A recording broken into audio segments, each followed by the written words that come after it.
നമസ്കാരം.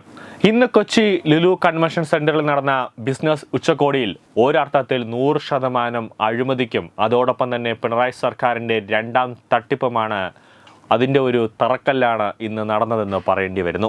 26 രാജ്യങ്ങളിലെ നയതന്ത്ര പ്രതിനിധികൾ ഉച്ചകോടിയിൽ പങ്കെടുത്തിരുന്നു. ഇനി സംഭവിക്കാൻ പോകുന്നത് വരുന്ന ഓണത്തിന് 26 രാജ്യങ്ങളിലേക്ക് മുഖ്യമന്ത്രിയും മരുമകനും വ്യാവസായിക മന്ത്രിയും ഉൾപ്പെടെ എല്ലാവരും കൂടെ ചേർന്ന് 26 രാജ്യങ്ങളിൽ എങ്ങനെ വ്യവസായം കേരളത്തിൽ നടപ്പാക്കാം എന്നതിനെക്കുറിച്ചും പഠനം നടത്താനെന്ന പേരിൽ വിദേശയാത്രയ്ക്ക് ഒരു വിനോദയാത്ര പോകും. ഇതാണ് ഇനി സംഭവിക്കാൻ പോകുന്നത്. ഇന്ന് പിണറായി വിജയൻ കൊച്ചിയിൽ ഗ്ലോബൽ സ്റ്റാർട്ടപ്പ് ഇക്കോസിസ്റ്റം റിപ്പോർട്ട് എന്ന പേരിലുള്ള റിപ്പോർട്ട് ഉദ്ധരിച്ചാണ് കേരള വ്യവസായം വളർച്ച നേടിയിരിക്കുന്നുവെന്ന് പിണറായി വിജയൻ അവകാശപ്പെട്ടത്.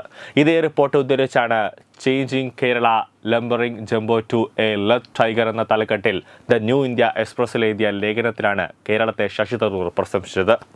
അമേരിക്കയിലെ സ്റ്റാർട്ടപ്പ് ജെനോം എന്ന റിസർച്ച് ഗ്രൂപ്പാണ് ഈ ഗ്ലോബൽ സ്റ്റാർട്ടപ്പ് ഇക്കോസിസ്റ്റം റിപ്പോർട്ട് തയ്യാറാക്കിയത്. സ്റ്റാർട്ടപ്പ് ജെനോം എന്ന റിസർച്ച് ഗ്രൂപ്പിന് ആരാണ് പണം നൽകുന്നതെന്ന് അറിവായിട്ടില്ല. ഇതും ഹിൻഡൻബർഗ് പോലെ ഒരു ഡീപ് സ്റ്റേറ്റിൽ മുങ്ങി നിൽക്കുന്ന സ്ഥാപനമാണ്. ഒറ്റ ചോദ്യമേ ഉള്ളൂ, കേരള വ്യവസായത്തിൻ്റെ ഹബ്ബാണ് എന്ന് ശശി തരൂറിന് പറയാൻ എന്താണ് അവകാശം?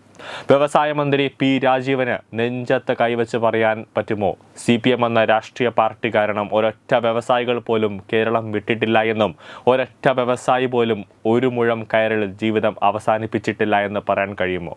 കഴിയില്ല എന്നറിയാം. വിദേശത്തേക്ക് ജോലി ചെയ്ത് പണം കൊണ്ട് നാട്ടിൽ ഒരു കൺവെൻഷൻ സെൻറ്റർ തുടങ്ങണമെങ്കിൽ CPMന് ഫണ്ട് നൽകണമെന്ന് പറഞ്ഞതുകൊണ്ട് അനുമതി നിഷേധിച്ചു. രണ്ടാമത്തേത്, പക്വതയില്ലാതെ ഒരു വനിതയെ തിരുവനന്തപുരം മേയറാക്കി ആ മേയറുടെ ഒൺമാൻ ഷോ കാരണം KSRTCയുടെ താത്കാലിക ജീവനക്കാരൻ യദുവിൻ്റെ ജോലി നഷ്ടമായി. അതിനുശേഷം ADM നവീൻ ബാബുവിനെ കൊലക്കി കൊടുത്ത PP ദിവ്യ. കൂടാതെ കേരളത്തിൽ എവിടെയെങ്കിലും ഏതെങ്കിലും ഒരു പ്രവാസി സ്വന്തം നാട്ടിൽ ഒരു വ്യവസായം ആരംഭിക്കണമെന്ന് ലക്ഷ്യത്തോടെ വരുമ്പോൾ അവിടെ ഹിംഗ്ലാബ് സിന്ദാബായ് എന്ന മുദ്രാവാക്യം വിളിച്ചുകൊണ്ട് അവിടെ നെറികേടിൻ്റെ ചോര പുരണ്ട ചെങ്കൊടി കുത്തി ഒരു ജീവിതത്തിൻ്റെ വെളിച്ചം അണയിക്കുകയല്ലേ നിങ്ങൾ ചെയ്യുന്നത്? കഴിഞ്ഞ 9 വർഷമായിട്ടും അതിന് മുൻ വർഷങ്ങളിലും CPM ചെയ്യുന്നത് ഇത് തന്നെയാണ്. എന്നിട്ടിപ്പോൾ എന്തർത്ഥത്തിലാണ് രാജീവ് പറയുന്നത് കേരളം വ്യവസായത്തിൻ്റെ ഹബ്ബാണെന്ന്?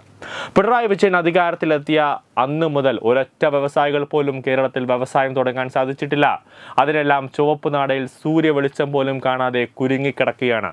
ഇതിന് പിന്നിൽ വ്യവസായ മന്ത്രി പി രാജീവ് പറഞ്ഞ ചില കണക്കുകളെ ശശി തരൂർ ഇതേ ലേഖനത്തിൽ പാടിപ്പുകഴ്ത്തുന്നതും സംശയിക്കണം. പി രാജീവ് പറഞ്ഞത് 2,90,000 സ്റ്റാർട്ടപ്പുകൾ കേരളത്തിൽ തുടങ്ങിയെന്നാണ്. ഇത് ശശി തരൂർ അതേപടി ശരിവെക്കുന്നുണ്ട്. എന്തുകൊണ്ട്?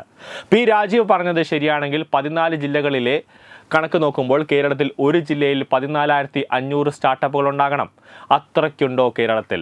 അങ്ങനെയെങ്കിൽ സ്റ്റാർട്ടപ്പുകളെ കൊണ്ട് കേരളത്തിൽ വഴി നടക്കാൻ കഴിയില്ലല്ലോ. മാത്രമല്ല 2 മിനിറ്റ് മതി കേരളത്തിൽ ഒരു വ്യവസായം തുടങ്ങാനെന്നും ശശി തരൂർ പി രാജീവിനെ അനുമോദിച്ചുകൊണ്ട് പറഞ്ഞത്. ഇത് ശരിയാണോ? എങ്കിൽ 33ഓളം ലൈസൻസുകൾ വേണം കേരളത്തിൽ ഒരു വ്യവസായം തുടങ്ങാനെന്നിരിക്കെ 2 മിനിറ്റ് കൊണ്ട് ഇവിടെ ഒരു വ്യവസായം ആരംഭിക്കാൻ സാധിക്കുമോ?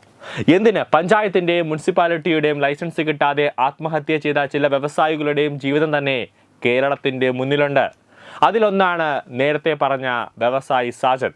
കേരളത്തിലെ റെഡിമെയ്ഡ് വസ്ത്ര വ്യാപാര രംഗത്ത് മികച്ച വ്യവസായമായിരുന്ന കിറ്റക്സ് സാബുവിന് കേരളം വിട്ടോടേണ്ടി വന്നതും എളുപ്പം മറക്കാൻ ഒരാൾക്കാവില്ല.